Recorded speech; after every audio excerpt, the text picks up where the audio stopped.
अखिलेश यादव 27 के विधानसभा चुनावों से पहले सपा को हर मोर्चे पर मजबूत करने के प्रयासों में जुटे हैं। पार्टी को मजबूती देने के लिए और भाजपा से मुकाबले के लिए कार्यकर्ताओं से नेताओं का संवाद मजबूत करने को सपा अब प्रदेश को 4 अलग अलग क्षेत्रों में बांटकर चुनावी अभियान में जुटने जा रही है। पिछले दिनों अखिलेश यादव ने पूर्वांचल को साधने के लिए आजमगढ़ में अपने कार्यालय का उद्घाटन किया था और अब उन्होंने एक और क्षेत्र को साधने के लिए अपना कार्यालय बनवाए जाने का ऐलान कर दिया है। ये नया क्षेत्र होगा बुंदेलखंड। 3.5 एकड़ जमीन का बैनामा अखिलेश ने पार्टी के नाम कराया है और इस पर चुनाव से पहले ही कार्यालय बनकर तैयार हो जाएगा। इस कार्यालय में अखिलेश यादव के लिए एक आवास भी डिजाइन किया जाएगा, जहां वो मौका पड़ने पर कुछ दिन रह सकेंगे। ये कार्यालय पार्टी के लिए एक महत्वपूर्ण केंद्र के तौर पर काम करेगा। राजनीतिक जानकारों के मुताबिक बुंदेलखंड में समाजवादी पार्टी की पीडीए रणनीति के लिए जो संयोजन है वो बिल्कुल दुरुस्त है। बुंदेलखंड क्षेत्र में जनसंख्या पिछड़े, दलित और आदिवासियों की अच्छी है। यहाँ 24% उच्च जातियाँ तो 25% दलित हैं, जिनमें अनुसूचित जनजातियां भी शामिल हैं। 35% ओबीसी आबादी में कुर्मी 7% से अधिक सबसे बड़े हिस्से को लिए हुए हैं और इसके बाद लोध, कुशवाहा, प्रजापति और यादव वोट हैं। 2012 के विधानसभा चुनावों तक समाजवादी पार्टी बुंदेलखंड में शीर्ष 2 दावेदारों में से एक थी। इस क्षेत्र में बांदा, चित्रकूट, झांसी, जालौन, हमीरपुर, महोबा और ललितपुर की 19 सीटें शामिल हैं।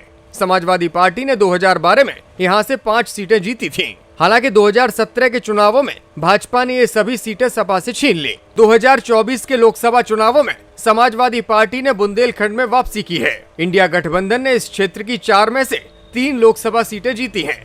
ऐसे में समाजवादी पार्टी के लिए बुंदेलखंड का नजरिया मजबूत बनता हुआ दिखाई दे रहा है। झांसी में पार्टी अपना कार्यालय बनाकर इस क्षेत्र पर नए सिरे से ध्यान देना चाहती है। पार्टी कार्यालय के लिए जो जमीन खरीदी गई है वो NH 44 पर स्थित है। ये झांसी ग्वालियर रोड पर दतिया हवाई अड्डे से कुछ ही किलोमीटर दूरी पर है। जमीन की खरीद के बाद फिलहाल इसे समतल करने का काम चल रहा है और पार्टी कार्यकर्ताओं ने नक्शे की मंजूरी के लिए भी आवेदन दे दिया है। जल्द ही नक्शा पास होने की उम्मीद है और इसके बाद अखिलेश यादव खुद झांसी जाकर पार्टी कार्यालय की नींव रखेंगे। स्थानीय सपा नेताओं की माने तो अखिलेश यादव ने जमीन के चुनाव, इसकी रजिस्ट्री और कार्यालय के लेआउट की बारीकियों पर खुद ध्यान दिया है। अखिलेश ने झांसी के बवीना क्षेत्र के युवा कार्यकर्ता राहुल यादव को कार्यालय निर्माण की पूरी जिम्मेदारी सौंपी है। मीडिया से बातचीत करते हुए राहुल ने बताया है कि पार्टी कार्यालय का निर्माण जल्द शुरू किया जाएगा। योजना ये है कि इमारत में 2 मंजिलें होंगी। भूतल में एक सम्मेलन हॉल और पदाधिकारियों के लिए केबिन और मीटिंग हॉल का निर्माण कराया जाएगा। वहीं पहली मंजिल पर एक गेस्ट हाउस होगा और पार्टी कार्यालय में एक बड़ा सभागार भी डिजाइन किया गया है। आजमगढ़ के मुकाबले झांसी का ये कार्यालय अधिक भव्य हो सकता है। बुंदेलखंड के कुछ पार्टी कार्यकर्ता क्षेत्र में कार्यालय खोलने के इच्छुक नहीं थे, लेकिन अखिलेश यादव के आदेश के बाद कार्यालय से संबंधित दिक्कतों को दूर किया गया और जमीन की खरीदी की गई।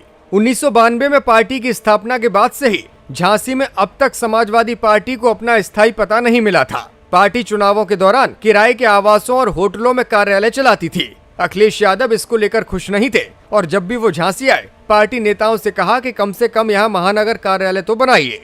अखिलेश यादव का मानना है कि चुनावों में पूरे प्रदेश को एक कार्यालय से योजनाबद्ध करना मुश्किल है।